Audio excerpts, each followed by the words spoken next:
هلو اومدم یه دونه کوفته تبریزی خیلی ساده. پیازا رو نگینی خورد کن، توی مایتابه بذار و روغن بذار تا حسابی سرخ بشه. بهش زردچوبه اضافه کن، زردچوبه فراوون بزن و بذار یه مقداری سبک شه. من چند روز پیش رفته بودم تبریز، از اونجایی که اسلیف کردم و نمیتونستم یه دونه کوفته کامل بخورم، دیگه گفتم ولش کن برمیگردم شهر خودمون چه کاری خودم درست میکنم. پیازا که سبک شد بهش گردو رو اضافه میکنم، یکم تفت میدم تا قشنگ با هم دیگه سرخ بشن. این قسمت میام چیکار کنم؟ برنج آب کشیده رو که من از برنج نیم دانه استفاده کردم، برنج باید کاملا نرم باشه رو توی یه ظرف میذارم. 200 گرم گوشت چرخ کرده، انواع ادویه، حالا هر ادویه‌ای که دارین، اینجا ترخون و شیوید و گل و پر رو اضافه میکنم. حالا نمکم به مقدار کافی میزنم. حالا باید اینجا ورز بدی تا مواد یک دست بشه. میتونی توی غذا سازم بریزی.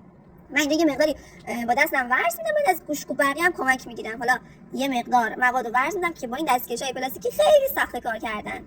ببین به این صورت مواد کامل ورز میدم تا یک دست بشه. قشنگ ورز میدیم. مواد باید کاملا نرم بشه.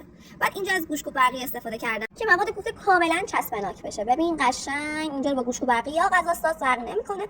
مواد رو کاملا یک دست کن. قشنگ تمام مواد به خورد هم دیگه بره. با گوشت و برقی کاملا این قسمت رو میکس میکنم. کاملا باید موادم نرم بشه. خب توی این قسمت باید چیکار کنم؟ دستکشمو دستم کنم، خیلی سخته با دستکش پلاستیکی. چیکار کنم؟ گوله برمی‌دارم. گوله‌های من اندازه کف دست خودمه. شما هر چقدر که دوست دارید میتونید گوله‌تون بزرگتر یا کوچیک‌تر باشه. توی این مرحله وسطشو گود میکنم و گردو و پیازایی که حاضر کردم وسطش میریزم. بعد میبندمش و گردش میکنم. از آبم استفاده میکنم که قشنگ مرتب در بیاد. ببین به این شکل گرد. یه گوله دیگه برمی‌دارم، قشنگ گردش میکنم. ببین به این صورت قشنگ گردش میکنم، توشو سوراخ میکنم و گردو با پیاز سرخ شده که از قبل آماده کردم رو میریزم. حالا روشو میبندم.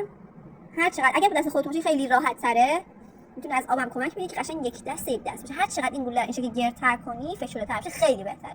در نهایت برای من 5 تا شد که برای 2 نفر به نظرم کافیه. خب باید به مدت 2 ساعت بره توی یخچال استراحت تا خودشو بگیره. خب پیازا رو نگینی خورد کردم، ریختم توی جمعش. حالا بهش زردچوبه اضافه میکنم، هم میزنم تا پیازا یکم سبک شه. من دوستم پیاز کاملا سرخ بشه.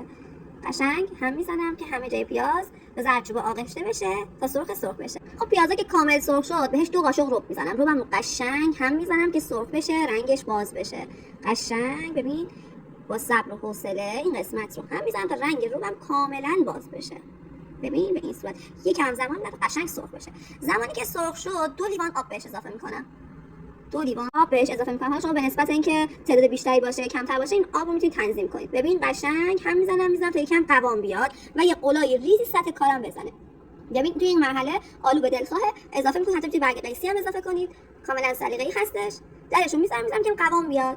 وقتی که قوام اومد یه قلای ریزی سطح کارم زد، نمک رو بهش اضافه میکنم. این فلفل دل بخواه.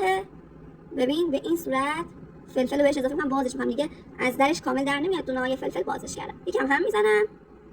قشنگ میذارم قوام بیاد. دوباره روی کار قلای ریزی که بزنه دونه‌های کوفته‌ام رو بهش اضافه کنم. چون زیر کارم اون آلوها هستن قشنگ میذارم که آلوها رو بذارم کنار و کوفته‌هام رو توی اون سسی که درست کردم بچینم. ببین قشنگ کوفته‌هام رو میچینم.